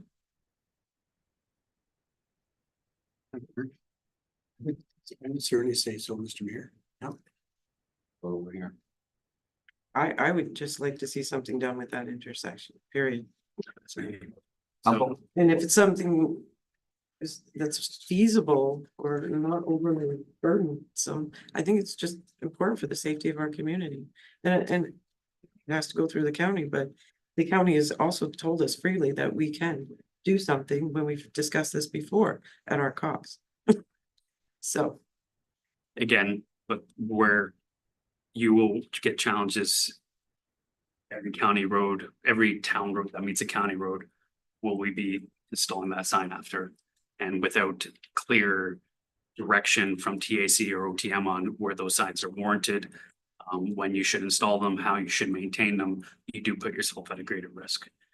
Given that it's not in our jurisdiction, would be the more appropriate to direct staff to contact the County of Lambton in regards to safety concerns at the intersection of Bola Heritage and Douglas Line, and review the intersections illumination to see if there's improvements that could be. Wilson? I'd be open to, if we can find out from the county if they used some sort of study for the Mandamin one, out of curiosity. I know they've done Just through your worship. That's what are you doing? I believe- We're getting shots of the ceiling. Just through your worship to Councillor Bojan. That flashing red light is something that you can do. I think what Councillor Rodriguez is referring to is the LEDs that surround the stop sign. Is that correct? It's what I saw, but if it's a flashing light on top of that stop sign, anything is better than. Reach out to the county and And when we're comparing intersections and saying if you do one together, we don't do that with anything around here. We provide justification as to why it should be. And is it more dense, more, all the dynamics could be much different and justified over, let's take a precedence over something else. I mean, I don't want to look at this as we can't do anything. I want to, what can we do? What's reasonable? And what's better than nothing? It's kind of where I'm looking at it. So, it's not limited. So, Mr. De Silva, can we leave that with you to talk to the county and come back with a report? Absolutely. Okay. Anything else, Councillor Rodriguez? Councillor Vacy? Yes, sir. While I was on my bike trip a couple of weeks ago, we go through hundreds of little towns all over the place. And as I'm daydreaming going through, a lot of the US small towns have their banners. One I noticed this year was the little wee towns had all their graduates up on the posts. So I assume grandma and everybody pays for it, but had the kid's picture and whatever you wanted to put up on it. And there's a lot that have the veterans up too. Or maybe if it's something we could work with the Legion on. And again, I assume they're sponsored by family that, but it would have the guy in his pic, like whatever picture you submitted, that's what they put up, but like some are from the guys with their uniforms on when they were 18 and they died or didn't die, you know, but it would be something, because I was looking at our banners and they're looking a little weathered. I think it's time for a new set. Talking about the Legion, I believe we've had some communication with them on that previously. Deputy Clerk, I can confirm I have been in conversation with the Legion. It's been a little challenging to nail down a date to actually sit down and talk to them about it. But I'll keep bugging them and try and get something lined up in the near future. I don't think it's gonna happen for this year, but we'll try for next year for sure. It's pretty classic. Like I say, it's pretty, and then you see the amount of them. You don't realize that how many have and still serve kind of thing. So sure. That's all. it's a great tribute to those that have served, so we're here today. Absolutely. That's all I have. Okay, Councilor Bojan? Nothing for me, thank you. All right, I have nothing new. Yes, Mr. De Silva. Your worship, if I may, I just wanted to advise council that the grant that we applied for, it was the Ontario Petroleum Foundation Capital Grant. That was to extend the Howard Watson Trail into the hamlet of Camelback. He was unfortunately denied. So I just wanted to provide that information today. That's too bad. Mr. Sunshine. If I may. Yes. Is that our third attempt or second? Second. Third, is it, well, we've applied a couple times during and before COVID too. So is it four? Is four? We were successful once, but unfortunately we ran out of funds before we could connect the trails. We concentrated on the sidewalks first. But we have not been, and then we've successively applied 3 times to connect the trail with them success since almost every year. So we were talking in-house about possibly looking at the budget for next year to start the process without a grant. Thank you, Mr. De Silva. Okay, council, I'm going to item number 13. I have a motion by Deputy Mayor McEwen, seconded by Councillor Van Claveren. The council move into an in-camera meeting of council pursuant to section 239 of the Municipal Act 2001 as amended for the following reasons. Item A, personal matters, section 239, bracket 2, bracket B, personnel matters about an identifiable individual, including municipal or local board employees. Council, all those in favor? Carried. Those that are joining with us virtually, we thank you very much for your being with us this evening. And we'll be coming back out of in camera and then shutting down for the evening. So thank you again, everyone.